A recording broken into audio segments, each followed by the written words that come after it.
Federico Becattini, and it's a pleasure to be here. I'm going to be talking about deep learning, which I think you might know, but it's going to be a different take on deep learning from what you might be used to. So in particular, we're going to be focusing on the usage of memory in deep learning.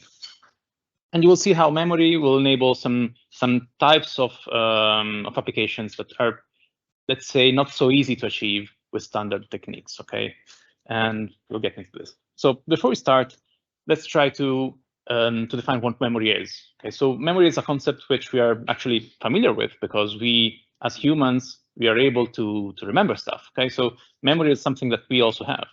Okay, so according to the dictionary, memory is the power or process of reproducing or recalling what has been learned and retained, especially through associative mechanisms. Okay, so what we want to do is that we want to take this concept here, the memory that we also have in biology, and we want to try to adapt it to the world of deep learning. Okay, so in learning, basically we have three issues that we want to address. Okay, we have to understand how to encode information. We have to understand how to store this information in an efficient way, possibly, and then we have to understand how to retrieve this information in order to use it in an appropriate way. Okay, so these are the three main points that we're going to try to address in this talk. So before we go into the deep learning world, let's see what happens in humans. Okay, so and you'll see how these points here actually have some counterpart in the machine learning world. So in the human brain, you have basically so I'm no like biologist. I don't know anything about biology or human brains whatsoever. So forgive me if maybe there's something inaccurate in this slide, but you can, let's say, divide memory into four macro areas. Okay, you have sensory memory, which is basically what you get from your experience. Okay, so from your senses basically, and this is something that lasts in your brain from 1 to 4 seconds. Okay, so you know that you have touched something, you remember touching stuff, and this knowledge lasts for a short amount of time. Okay, then you have short-term memory, which is actually a little bit longer than sensory memory, but it's basically what you remember from what you are experiencing right now. Okay, so for example, I will like recall that maybe Giuseppe was taking a picture of this talk, and we'll keep this in mind for like 20 seconds. It's fine, it's fine. Actually, thank you. And we'll keep this in mind for like 20 seconds or 30 seconds. And this has some sort of temporal decay. And so we're not going to keep this information in mind for a lot of time. Then we have a working memory, which is basically something which is similar to a short-term memory in the sense of like time span, so 20, 30 seconds, but it's what we use to take information and to manipulate information. Okay, so for example, if you want to, I don't know, make maybe some arithmetic operation in your mind, you can try to manipulate data, manipulate information in your mind, and keep in mind some intermediate results and stuff like that. And this is going to last like 20 to 30 seconds. Okay, this is the working memory. And then you have long-term memory. So this is your experience. Okay, you are not exactly aware of everything that you know, but it's there. Okay, so you have some long-term storage in your brain. Okay, because you can remember stuff from when you were a child or from years ago and so on. So you actually have a way of storing information and then recalling this information even after years or after like several like big amounts of time. Okay, so you will see how this in deep learning actually has some sort of counterparts. Okay, so basically the two challenges that we want to address in general in AI and deep learning and artificial intelligence in general is that we want to develop models that can capture like long-term dependencies in data, like in sequencing and stuff like that. And here you need memory. Actually, you need to be able to capture these dependencies in the data. Another challenge is that you want to be able to manipulate information. Okay, you want to be able to make multiple computational steps in order to complete a task. Okay, so these are two big challenges which can be considered somehow open in artificial intelligence, and they both require memory. Okay, so we'll see how these concepts that we just saw can actually come in handy to solve these tasks. So first of all, I'm going to introduce you what you might already know. So this is the standard way of dealing with memory in deep learning. So recurrent neural networks, RNNs. So these are actually quite simple networks, and they have been introduced to deal with sequences. Okay, so to process sequential data. What they do is that they actually apply the same set of weights onto several inputs, and these inputs are given in a sequential way. Okay, so the idea is that you can process, for example, sentences one word at a time, and you can, let's say, update an internal state of this memory of this network, sorry, that acts as a memory. Okay, so you can process sentences, you can process videos, like one frame at a time. So basically, you can process any sequence that you want. Of course, you might have some issue here, because when you want to learn something using RNNs, you're going to make big chains of computation here.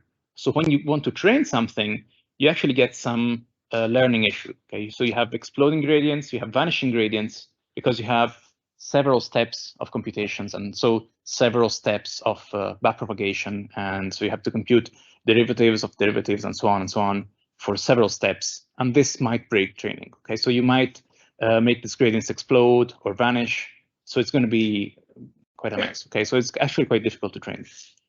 To solve this, so I'm going quite quickly here, because I mean we have like, not much time, and many of you might already know this stuff. But anyway, these networks here have been, let's say, improved with long short-term memories. Okay, so these networks here basically work in the same way. So these are still RNNs, but they introduce some gates inside in order to be able to learn what to keep in mind and what to forget and what to retain, basically. Okay, so these gates here actually enable some sort of smart backpropagation where you can avoid these vanishing gradients and exploding gradients. And this, let's say, generalizes better on longer sequences. Okay, so this is the standard way of doing stuff in deep learning with memory. Okay, and actually we have used this recently to solve a quite complex task, which was a task of understanding human actions. So I'm going to show you a short video of this just to let you know what you can do with this kind of applications. So the idea here was to like process sequences of frames, understand where a certain action is taking place, like basketball shoot. So you want to also recognize the action. You want to understand who is performing the action. So you want to localize the action in the frame, in every frame. And what we wanted to do here was to actually also provide an estimate of the progress of the action. So frame by frame, as you look at the action, you want to remember what you have already seen, and you want to tell the how far the action has progressed, like 20%, 50%, 100%, and so on. So as you can see here, we have this LSTM's network, so it's actually quite a complex network. And this is basically what you get. So here you're going to see, and stop this for a second. You're going to see the green bar, which is actually the ground truth, the progress, so the real progress of the action. And the blue one is the progress estimated by the network. And of course, if they don't go at the same speed, you have some sort of error here. Okay, so this is what you get. And as you will see here, this is going to be estimated frame by frame. So you have some sort of memory here, keeping in mind what the action how the action has progressed. Okay, so which visual cues the network has seen in order to understand how far the action has progressed. Okay, so you can see that sometimes the network waits a little bit until it sees some visual cue, and then maybe aligns and like quite quickly, like here, to what is actually happening in the scene.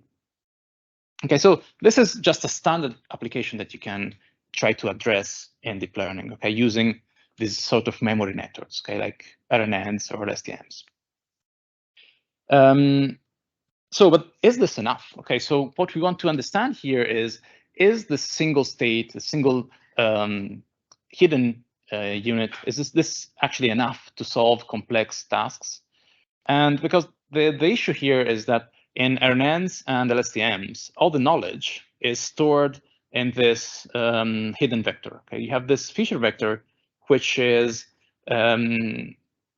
just a single linear vector. Okay, so you have like m numbers storing information. Okay, so you're actually compressing all the information in a small amount of memory cells. Okay, memory units. And when you want to recall some information, you actually are going to address the memory as a whole. So you cannot access individual elements in the memory. Okay. So for example, if you want to recall maybe the time that you were playing at a garden when you were a kid, you cannot do this. Okay. You have to take the whole memory of your whole life and use it in order to recall whatever you want to recall. Okay. And this is of course a limitation. If you want to update this, so maybe at training time or also at inference time when you see a sequence, when you want to update the memory, you have to update the memory all at once. So you cannot. So you have these global transitions from one state to another one. You cannot just update single parts of some information. Okay. So basically, this leads to a problem, which is that you might want to update your memory, but you're going to forget stuff. Okay, because you're going to update the memory, the whole memory, and eventually you're going to forget stuff because the memory storage capability is actually quite limited, and it's limited by the amount of elements that you have in your hidden vector. Okay, so this is the main limitation of these kind of networks. So what we're going to discuss today is actually something a bit smarter. Okay, these are memory augmented neural networks. So here we actually have a memory bank, which is composed of several memory units. Okay, so you have different cells here, and basically these. Okay, so you have n memory cells, and the idea is that you're going to be able to address every individual element one at a time. Okay, so if you want, you might address maybe this single unit, and you might want to update this unit without touching all the other units here, or you might want to add some new elements here, some new units, without affecting the other ones. So you see that you can actually start learning stuff. You can increase your memory capability without forgetting stuff, which is very important. So everything here works under this paradigm, this Igor paradigm, which is basically you take your input, you convert your input into something usable by your network. Then you have this controller network, and this controller is actually a keyword that will come back in the next slides. And this controller is going to decide how to update the memory, and this is done by write and read operations in memory. Okay, you're going to update the memory, and then you're going to get you're going to retrieve some information from memory if you want to solve some task. And then once you have this output here, you're going to the memory output, you're going to convert it into something useful for solving your task. Okay, so you have these 4 steps basically. So so this was just a short introduction to this world of memory networks. So what can we do with memory networks? So I'm going to show you 2 different applications and 2 different ways of to formulating this memory augmented neural networks. And the main difference here is that we are going to define 2 different types of memory. So the first one is going to be a persistent memory. So this is like building some sort of knowledge base. Okay, we're going to store information in this memory during training, one step at a time. And what we want to do is that we want to build this persistent memory bank with non-redundant information and stuff like that. Then we have episodic memories where this is actually a working memory. So you can imagine the first one as the long-term memory. So you're actually storing stuff in order to remember stuff further on. Whereas the episodic memory is like a working memory. You want to take the information that you have right now, and you want to be able to manipulate the information using like a workspace. Okay, it's like a piece of paper where you can take notes. That's it. Okay. So let's start from the persistent memory. In both cases, we're going to show you applications from a specific domain on which I've been working on in the past, I think, 4 years. And this is the automotive domain. Okay, so self-driver cars.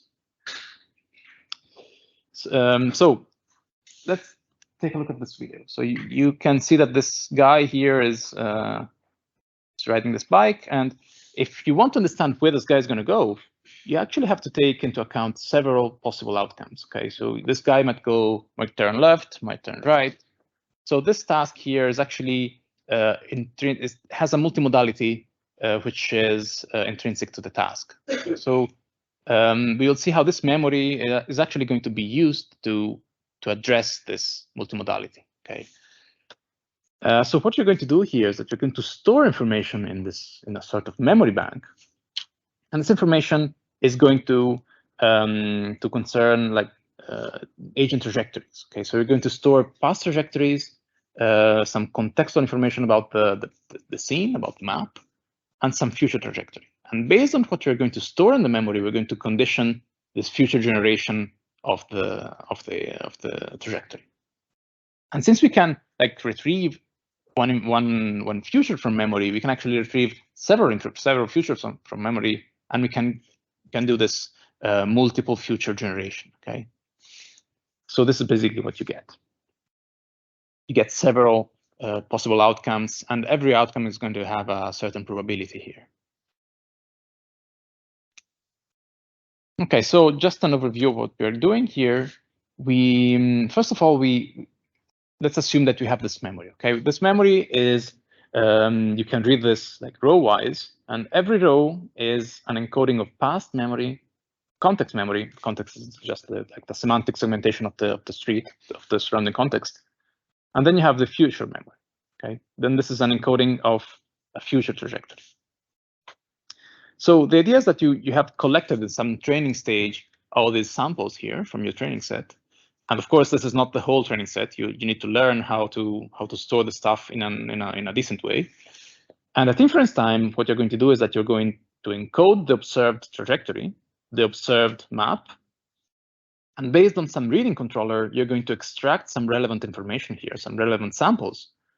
And what you're going to do is that you're going to borrow some futures here, and you're going to attach the futures to these observed past and context. So these are the same for all these outputs, whereas the future is changing. Okay, and then you have this decoder here that takes the past, the context, and the future, and generates some future trajectory which is coherent for the three parts. Okay, so basically we're building this sort of like Frankenstein of features, like composing like past and context from what you're observing right now, and future from different samples, and then you're going to decode this in different samples. Okay,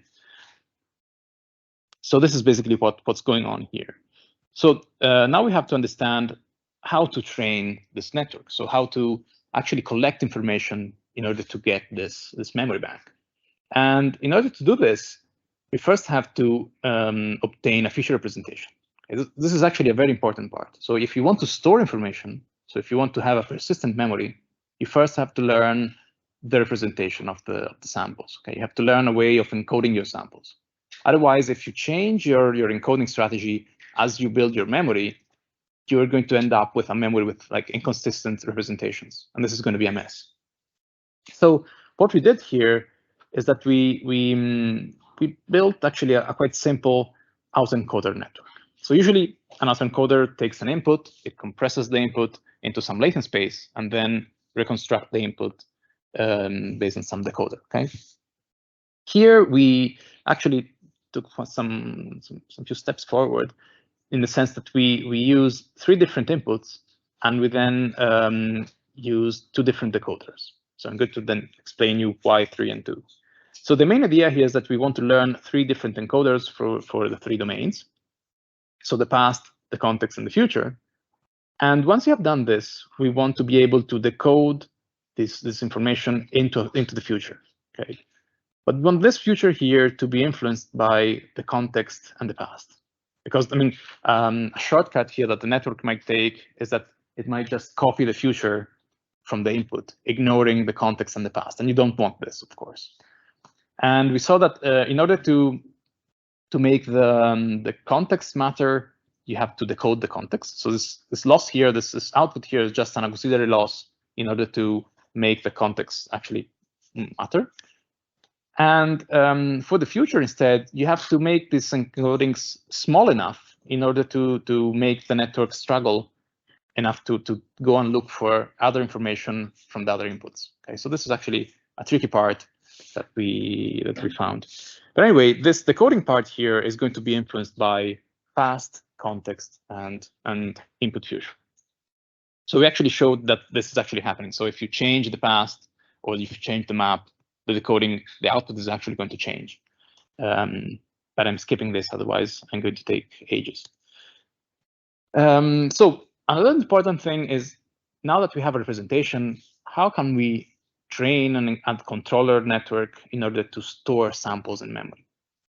So basically, at training time, what we do is that we take the input sample, we perform the inference as I showed you before. So based on what has already been written in memory, and this might be even like some random stuff at first. And what we do is that basically the main idea is that take the sample, make a prediction. If the prediction is good, okay, you don't need that sample in memory because you already know how to solve the task. If the prediction is not good, well, then you need to store the sample in memory because that sample is going to be useful. Okay, otherwise, the idea is if you don't know how to do something, put a sample. If you already know how to do it, don't put it. Okay, this is the main idea. So basically, what we do is that we train this network based on the error that the network makes. Okay, so we do a forward pass. We take the error and then we feed the error into a second network that decides whether the sample has to be stored or not. And to do this, we trained this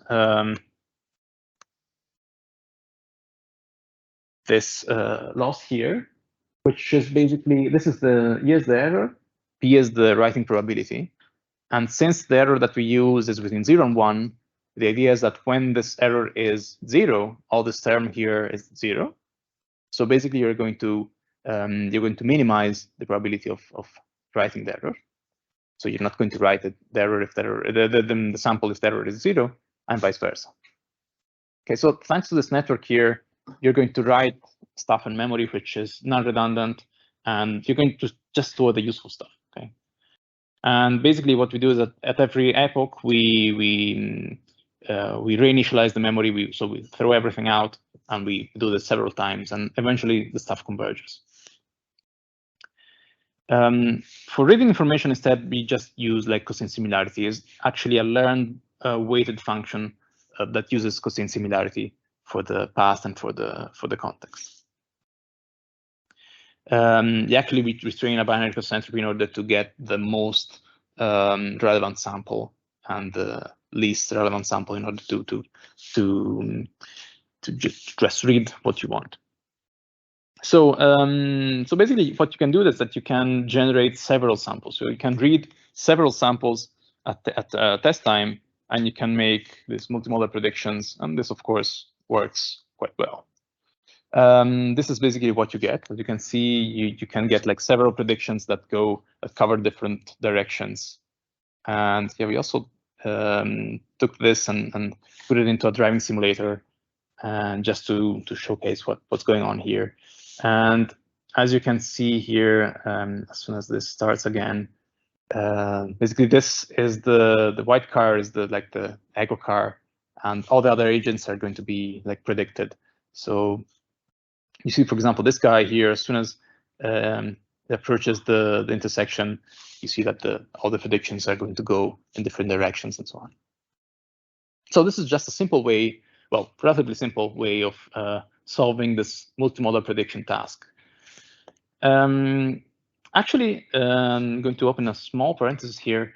We can take the same kind of architecture and we can solve a completely different task. So this is basically the same architecture as you can see here. But here you're going to do outfit recommendation, so garment recommendation. Basically here we have top garments and bottom garments, which is similar to past and future. And basically this works out of the box with different features and so on. Yeah, well, and this works. Actually, we have extended this also to take into account color, shape, and different. So we have memory specific for different attributes and so on. So this kind of architecture here is actually quite general, and if you have some problem where you want to generate several outcomes, this might be what you're looking for. So the first usage of memory that we saw here was actually generating multiple predictions, multiple futures, multiple outputs. Okay, and these outputs are going to be all different, all variegate, because we have this loss on the memory, which basically stores only non-redundant stuff. So you're not going to have redundant outputs. Okay, so this was the first part, this persistent memory part. So skipping to the second part, this second part is going to be a little bit more tricky. What we want to do is that we want to solve episodic tasks. So we want to take information and we want to manipulate information as in a working memory, basically. So the first work to do this was neural Turing machines. Okay, so this is a paper from 2014. This is actually a quite difficult paper. So if you have the chance to read this paper, it's actually quite complicated. And what they proposed is something similar to the famous Turing machine, but of course in a deep learning framework. So the idea is that you have this memory bank, which is similar to what we saw before. So several rows, and every row has some features here. And you have some write head and read head that interacts with the memory. So you can read stuff from memory, you can write stuff in memory, and everything is going to be differentiable. Okay, so here the main thing is that the reading and write part are going to be differentiable, so you can compute backpropagation. So basically, the memory becomes part of the backpropagation chain. Okay. So the authors here actually tried to address several tasks, which might look quite simple, like copying a sequence of tasks, a sequence of symbols. But actually, this is quite difficult. Okay, so if you like take a sequence, a very long sequence of symbols, like 1,000 symbols and so on, and you feed this to an LSTM and just want to copy the input onto the output, this is going to be very, very difficult. Okay, whereas in NTMs, neural Turing machines, you're actually going to be doing this in an easy way. So I like to think about this difference as if you had to like memorize the sequence yourself. And like, for example, I tell you a sequence of numbers and you have to tell me which numbers I have told you in the same sequence. And I mean, if you are an RNN, you're going to do this by mind. And if you are an NTM, you're going to do this with a pen and paper, okay? And it's going to be actually quite simple. So just a brief overview of how neural Turing machines actually work. You have several steps here. Basically, you have a controller network that generates some feature, and what you start from this memory MT. MT is this memory at step T. This is T is the time step basically, and the controller network is going to generate several features here. The first feature is going to be used in content addressing. So basically, you look for stuff which is similar to your read key, and then you're going to do several steps here to refine what you're actually reading from memory. So we're actually going to do two different things: content-based addressing and location-based addressing. So based on content and based on where the stuff has been stored into memory. So reading and writing, they actually.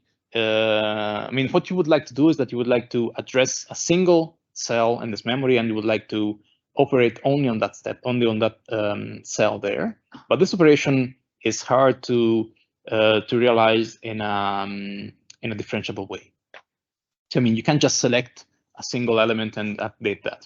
What you want to do is that you want to do this in a smooth way. So basically, you want to update everything, but at the same time, you want to keep several memory cells unchanged.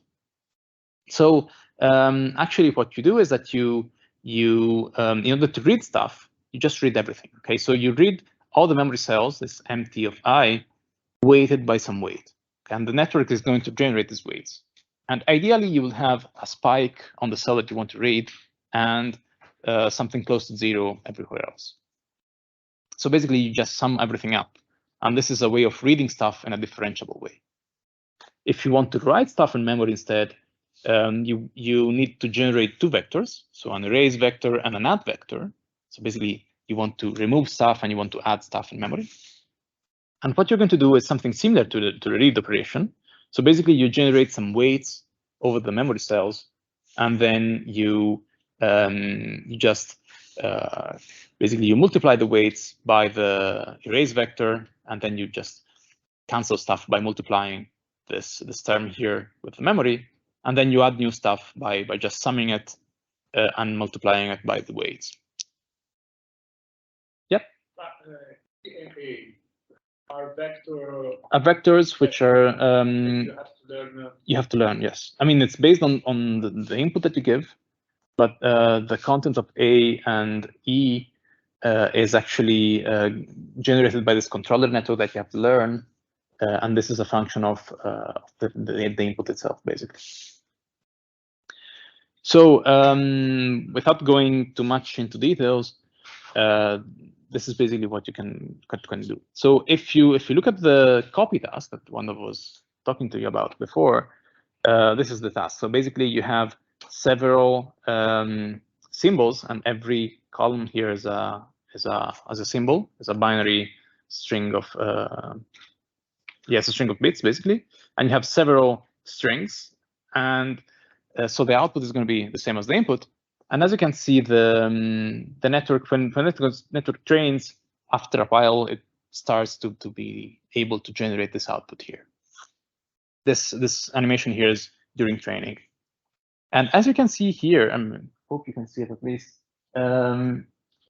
these 2 lines here at the narrative machine, and this is just like an error function. And the blue line is an LSTM. Okay. And on the x-axis, you have the length of the sequence. So basically, you can see how the NTM is actually able to minimize this error very, very quickly and in a more effective way compared to LSTM. And this is actually quite interesting. If you train this like on a sequence of 20 tokens, this is actually the network is actually able to work even on longer sequences like 80, for example. So this has been trained on 20 tokens, and it's actually working quite fine on 80 tokens. So what we tried to do here was to take this network, and we wanted to adapt it to this trajectory prediction framework. Okay, so basically what we did was to use this working memory in order to reason about these agents in this urban scenario. And instead of generating multiple predictions, which actually we still do, what we did here was to reason about social interactions. Okay, so we thought about like pedestrians or like cars and pedestrians and whatever acting in an urban environment. And the idea is that your future is going to be influenced by the motion of others. Okay, so the social component here is actually quite important. And the idea was, okay, let's take all these agents here as if they were like inputs to my system, and let's try to see how these agents are going to evolve in this working memory that we have. So basically, we're going to read and write stuff from this working memory in order to understand the outcome of these predictions. So this is an overview of this architecture.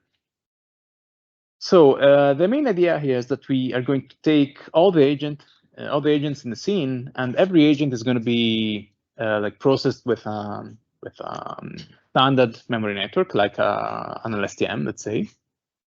And then, so basically, every agent is going to be encoded into some latent space, and then it's going to be decoded into some future trajectory. But the interesting thing is that we also have this memory, and this memory is actually a shared memory bank where all the information about these agents are going to be stored. So basically, every agent can check this memory bank in order to see what the others are doing. And then you can just decode the future of like all the agents, okay? So basically what you have is this. So we have this first branch here on the top where you have this encoder and the decoder. So basically you take the past, you encode it, and then you decode it as a future.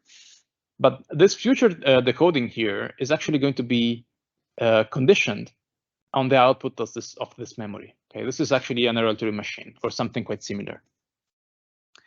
And the idea is that every agent is going to be, at every time step, is going to be reading and writing stuff in this memory, which is going to be shared for every agent. So let's see how we can actually do this. So first of all, you need to be able to read stuff from memory. Okay, so you need to be able to address memory. And here we have, so you can see that we have a combination of memory augmented neural networks like NTMs and standard recurrent neural networks like LSTMs. So here the controller is actually a recurrent neural network, and this is going to be going to generate these keys. These are the symbols that we had also in the neural Turing machine, and we're going to do content-based addressing. So basically, you're going to take something which is similar to this memory key, and you're going to take also only the relevant samples in this memory. They also have some addressing strength, but this is okay. You can ignore this for now. So then you're going to normalize this distribution, and you're going to end up with a score for every memory cell. So basically, this brown part here is going to be the most important cell, and the light yellow here is going to be the like 0, non-important. Okay. Once you have done this, you can actually read and write from the network. So here, the interesting thing is that you're going to use several read heads, and every read head is going to generate a different future. Okay, so we still have this multimodality here as in the first work, and this is achieved by using several read heads. So basically, what you do is that you do addressing here. You obtain this distribution over the memory cells. Then you sum everything up you sum the memory cells based on these weights, and you're going to output this social feature, which takes into account everything that's going on in this memory and basically the positions of the agents which are useful for predicting the future of a certain agent. And we're going to do this several times in order to output several futures.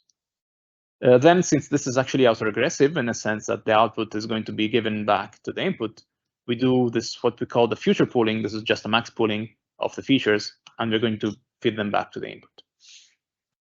So this is the reading part, which is the simple part. Then we have the writing part, which is a bit more challenging, where you still have this head here, but we only have one, since you're going to write only once in memory. And we're going to do this for every agent, okay, but with the same weight. So we still do content-based addressing.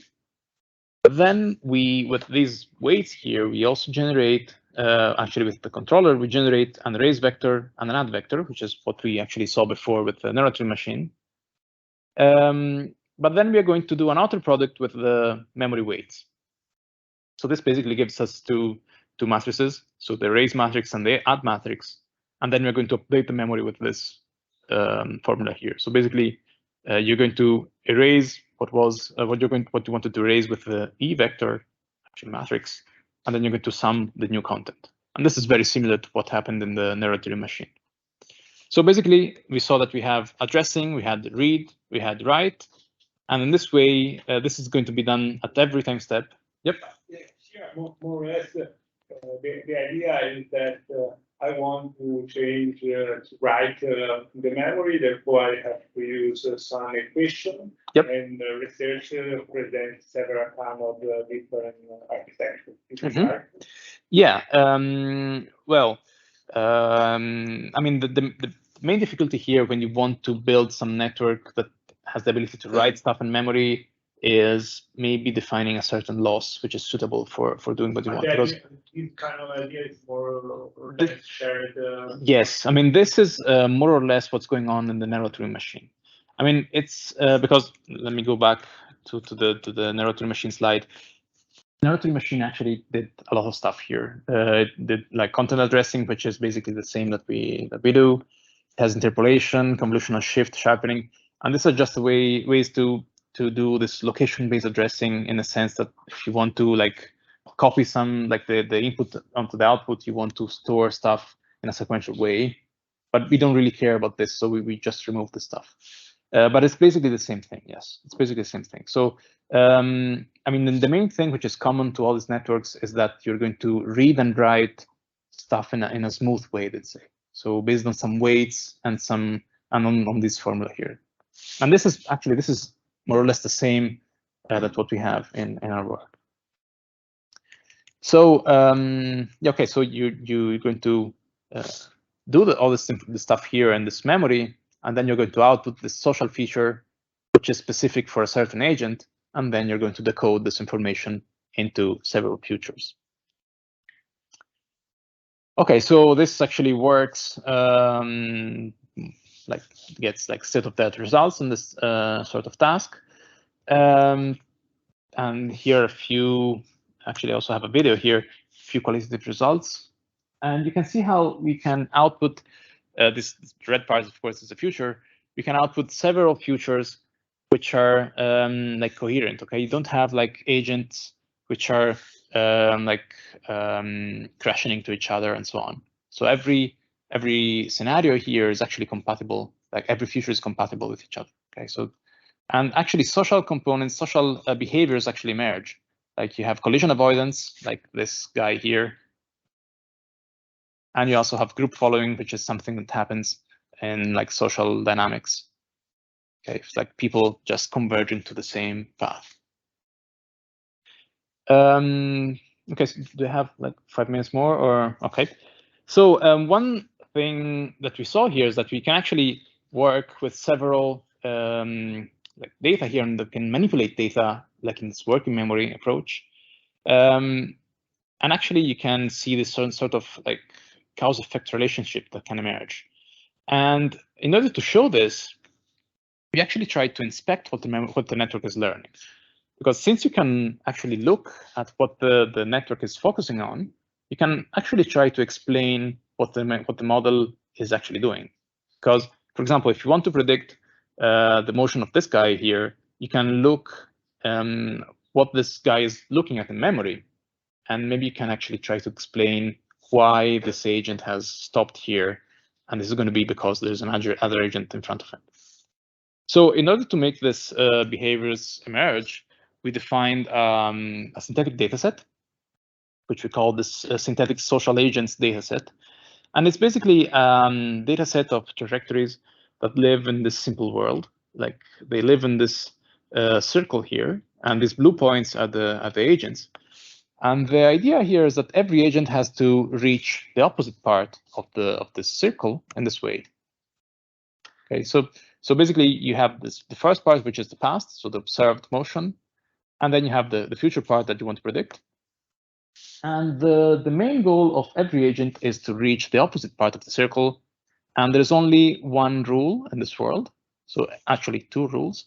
An agent can go either forward with a constant velocity, or it might stop. And the second rule is that the fastest agent has precedence on the other ones.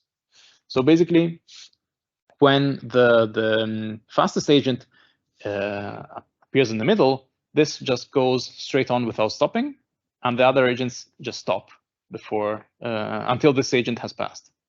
Then the second fastest agent go, and so on. Okay, so you have this sort of precedence that you have to give between agents. Yeah, okay, I mean, you can train this, and actually what you can train the same model that we saw before in order to predict this. And interestingly, we saw that actually we trained like several models on this, and we saw that whereas these models performed quite well in real data, in this kind of task where there's this high social behavior, these models actually don't work quite well. Okay, so they actually have like quite big error here. And this is basically what you get. So this is the ground truth, and these are our predictions. And you can see how the model is actually capable of predicting the trajectories quite well, even when you have like a lot of agents, like in this case here, which is not starting. Okay. So you see that here, all the agents are like stopping and then going on again. And you see that even in the prediction, this is actually kind of working.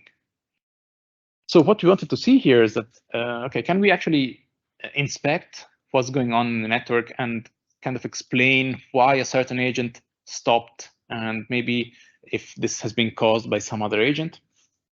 So what we did is that we divided the memory in segments, basically, and we reserved every segment to a different agent. So basically, you have the first agent that can write only in certain cells, the second agent that can write in other cells, and so on. So every agent has its own memory space, but every agent can read everything. Okay.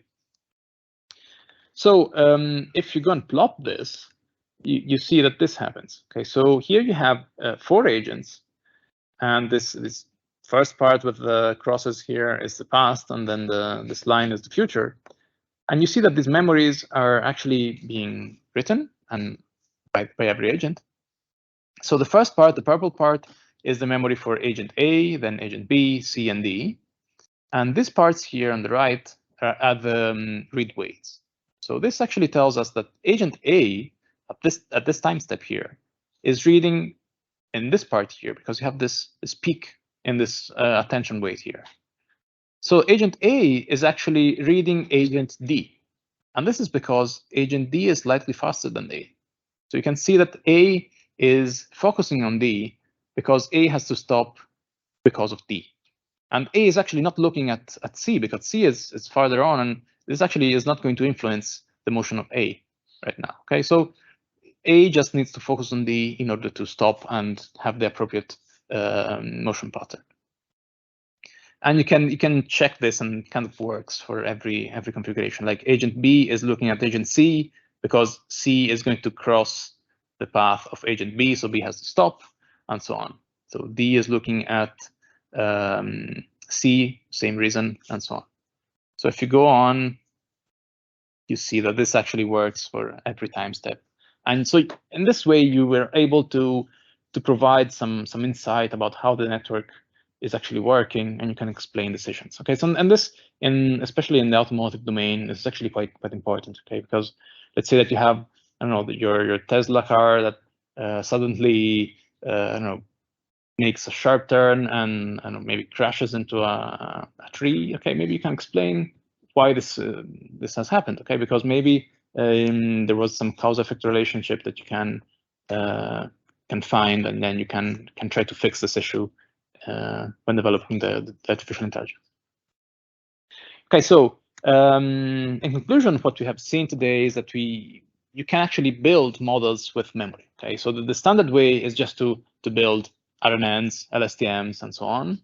But the problem is that you're not able to capture long-term dependencies, and this is because you have like exploding gradients, vanishing gradients, and stuff like that, and you're not able to learn like, let's say, algorithmic behaviors, like manipulating information, like in the neural tuning machines.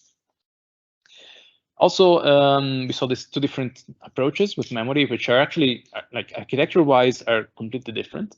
Because, I mean, Mantra, the first approach, built this sort of memory base, this knowledge base, in a persistent way, whereas the second approach actually starts from an empty memory and starts to build this knowledge incrementally just for that episode. Okay, and then when you want to predict something else, you just wipe everything out and you start again. So it's just a way of manipulating information. But actually, what you get here is that in the first case, you get multimodality. In the first case, you still get multimodality actually, but you also get this sort of algorithmic reasoning. You get cause-effect relationships, and you get explainability, which is actually very important.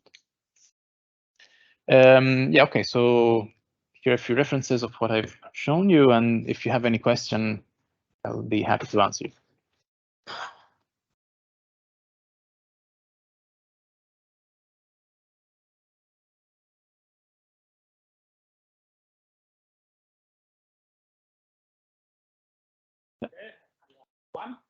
Sorry, in one of the architecture, I saw that the combination of LSTM and cosine similarity.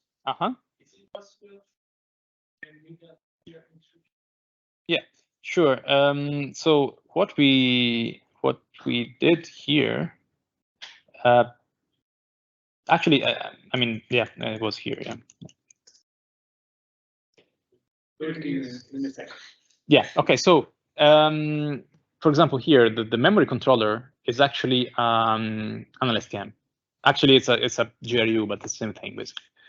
And the thing is that this memory controller takes as input the path trajectory, and the trajectory is observed one step at a time, one point at a time.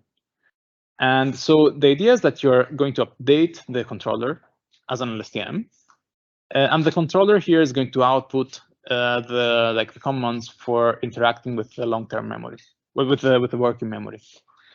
So, I mean, you can combine this information in these two architectures in an easy way, but just by taking the output of the LSTM and using this output to generate the this like memory keys and addressing strength, or in this part here, like the erase vector, the add vector, and so on. And you all do this with the memory controller network, which is an LSTM. And also, if you look at this part here, you will see that actually this whole architecture here is autoregressive, in a sense that you could, in principle, keep predicting this for any length that you want. So here you can feed the past, but then when you start predicting stuff, you can feed what you generate back into the input, and you can keep updating your network with predictions in an autoregressive way. So basically, I mean, this is an LSTM, this is an LSTM. This can be seen as an LSTM, even if it's a memory augmented network, but also because it has an LSTM inside. Okay, so this is basically what you're going to do.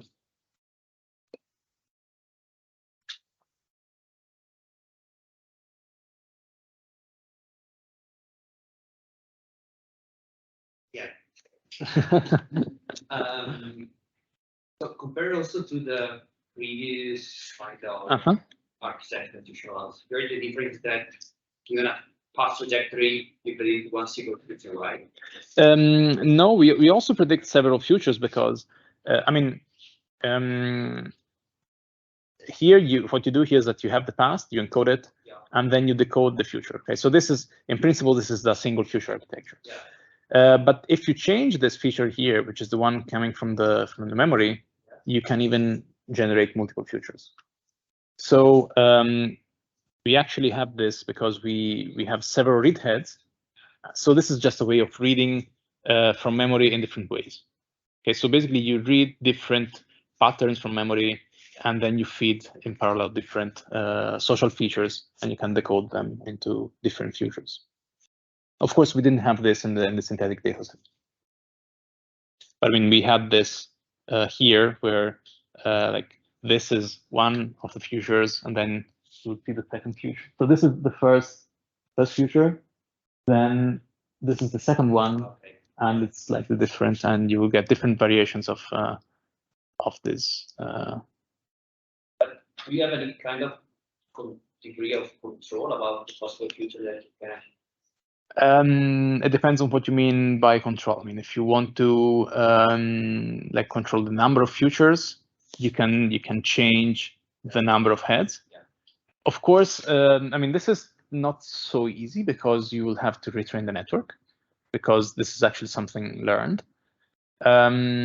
Otherwise, something which is done usually is that you can just inject noise and maybe hope that to get something meaningful. I was thinking because I read some paper that also you cite in the result, like social GAN. Yeah. We do a similar stuff. Yeah. Using GAN, so I was trying to grasp the difference between. Well, I get out of the difference. Yeah. This kind of architecture, and for instance, the one is there and more generally GAN. Yeah, I was trying to. Yeah, well, in social GAN, if I remember correctly, they have a discriminator that decides whether the generated future is compatible with the past. I think I'm not can't remember exactly, but then and there they just inject noise, I think. Yeah.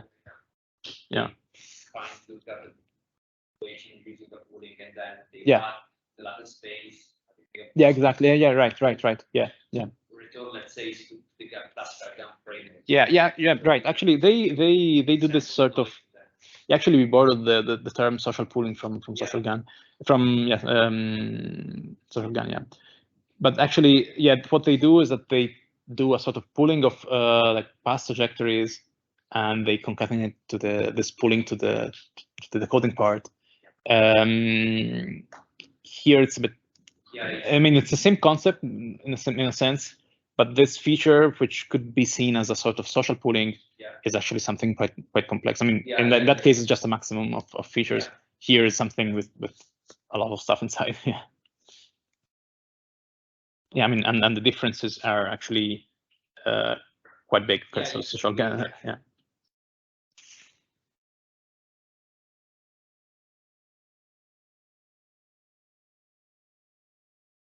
Okay. The first one,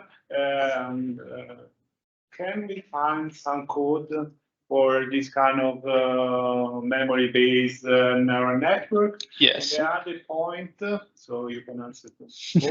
The other point is this kind of idea can be used in the transformer architecture. This is a great question. Yeah. Since you have several layers, maybe you can. You can have a memory on the left, on the right. Yes. So, so to answer the first question, yes. Well, sort of, because there is. I mean, you don't have these architectures like in PyTorch, for example, but you can find some quite good repositories on GitHub for training this stuff. And actually, we this is what we did. We found this repository online, and we kind of adapted the narrative machine framework for what we wanted to do.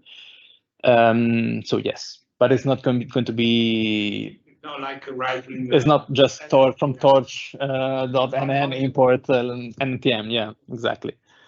So I mean, you might need to spend a day or two to understand what you're doing, but yeah, you can do it. And the second question is actually a very good question, because we are still trying to figure out if transformers or memory networks are. I mean, which one is better?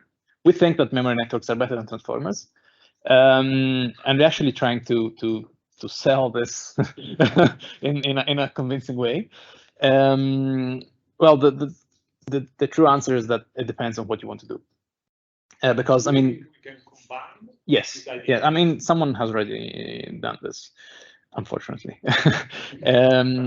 Yeah, because I mean, in transformers, basically, you still have memory, and the memory is just like a sort of brute force memory. You just take everything and you push everything inside the network, and you got everything there. Okay, it's just there, and it's like you can see it because it's part of the input, and you can do self-attention or whatever you want.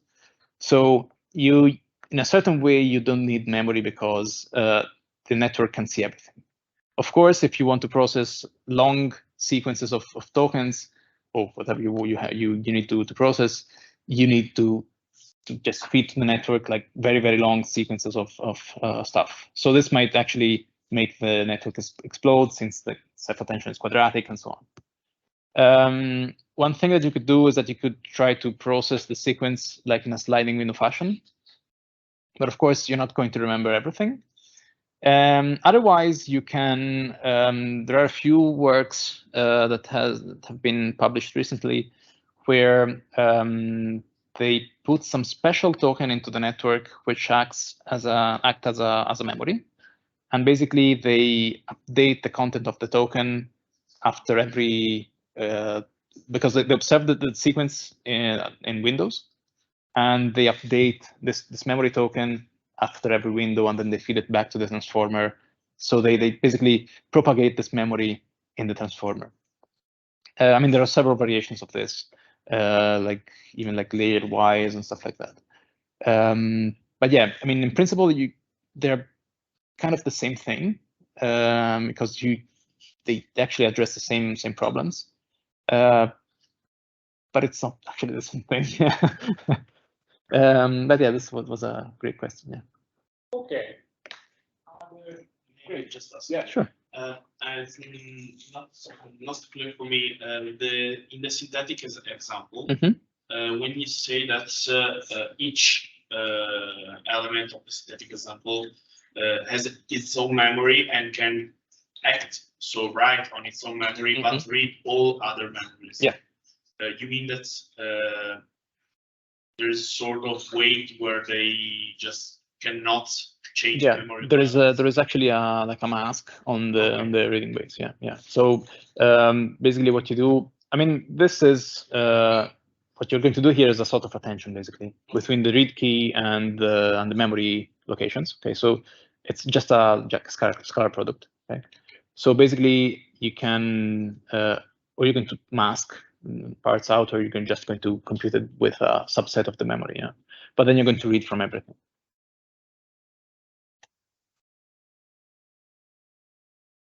Okay, so I think we can thank you again. Thank you very much. Thank